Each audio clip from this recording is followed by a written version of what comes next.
یہ فرمائیے کہ پاکستان میں اب یہ اقلیتی کمیشن جو قومی اقلیتی کمیشن جو بنایا جا رہا تھا، اس کی تشکیل نو کی ضرورت کیوں محسوس ہوئی؟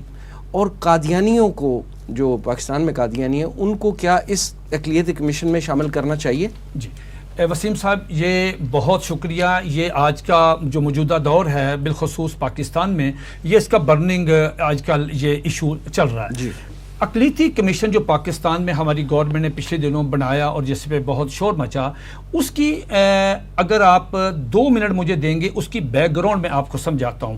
یہ انہی دنوں میں یہ میرے پاس ایک رپورٹ ہے انٹرنیشنل ریلیجیس فریڈم کے نام سے. یہ پوری دنیا میں جہاں جہاں امریکہ کے تحفظات کا ان کو تحفظات ہیں، یہ پوری دنیا کے تمام ممالک میں جو مذہبی صورتحال ہے یا فریڈم کی، یہ اس کی پوری رپورٹ ہے.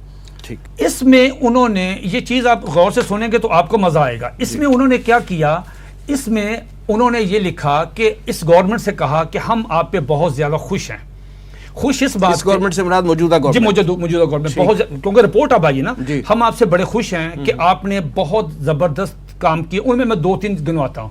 انہوں نے اس رپورٹ میں انہوں نے کہا کہ ہم خوش یہ ہیں کہ آپ نے گرو نانک کے نام سے ایک یونیورسٹی بنا رہے ہیں، اپروو کر دیا. پھر آپ نے ایک کوریڈور، آپ نے وہ راہداری کھولی ہے، وہاں پہ آپ نے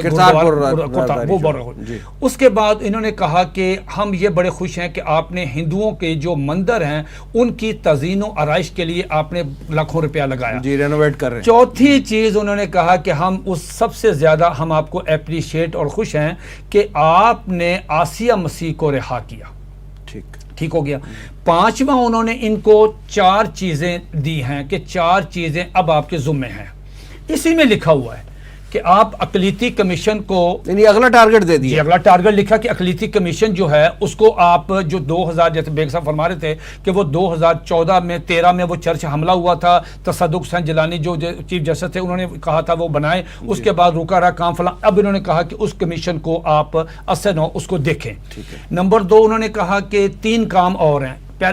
دوسرا کام یہ ہے کہ پاکستان میں آپ قانون توہین رسالت کو ختم کرنے کے لیے آپ اقدامات شروع کریں. یہ رپورٹ میں مطالبہ آ گیا.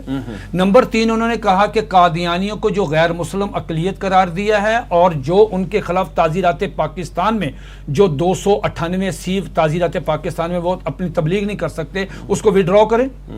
اور چوتھا انہوں نے یہ کہا ہے کہ جتنے بھی گستاخان رسول ہیں پاکستان، نام لیے ہیں جنید حفیظ کا. وسیم صاحب، جنید حفیظ جس کا انہوں نے نام لیا ہے، اور بھی نام، ایاز نظامی کا نام لیا ہے، ایک اور تیمور کا نام لیا. ٹھیک، آپ پڑھیں گے آپ حیران ہو جائیں گے کس میں. انہوں نے کہا جتنے گستاخان رسول ہیں سب کو چھوڑیں، اس میں جنید حفیظ کا بھی ہے. ایک پروسیس چلا، پولیس کا پروسیکیوشن ہوئی، سارا کچھ ہوا.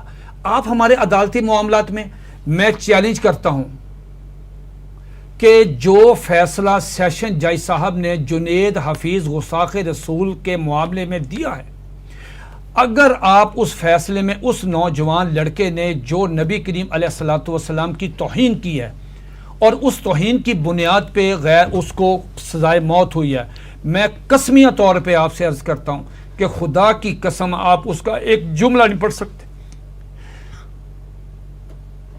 مجھے معلوم ہے کہ میں نے اس کا ترجمہ کس طرح کیا.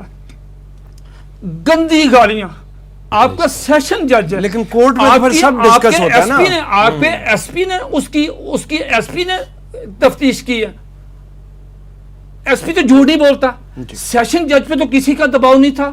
ہم نے کوئی جلوس نکالا، کوئی جلسہ کیا، کوئی تھریٹ کیا تو بتائیں قانون کے مطابق ہوا. یعنی ایسے گستاخ رسول کی بریت کی جو ہے وہ ٹارگٹ دیا جا رہا ہے گورنمنٹ آف پاکستان. اگر وہ پکڑا نہ جاتا وسیم صاحب، اگر وہ پکڑا نہ جاتا، ایس پی کی رپورٹ یہ ہے، ایس پی کہتا ہے اپنی جو اس نے رپورٹ اس میں دی ہے عدالت میں، اس نے کہا اگر ہم 5 منٹ لیٹ ہو جاتے ڈیوو اڈے سے، وہ ڈیوو سے آیا بھاگا، اگر یہ لیٹ ہم ہو جاتے تو اس کو امریکن لینے کے لیے تو اڈے پہ پہنچ گئے تھے. وہ تو راستے میں تھے، ریسکیو کر رہے تھے اس کو. جی اس کو، جی وہ امریکن کونسلیٹ نے لاہور والے نے لے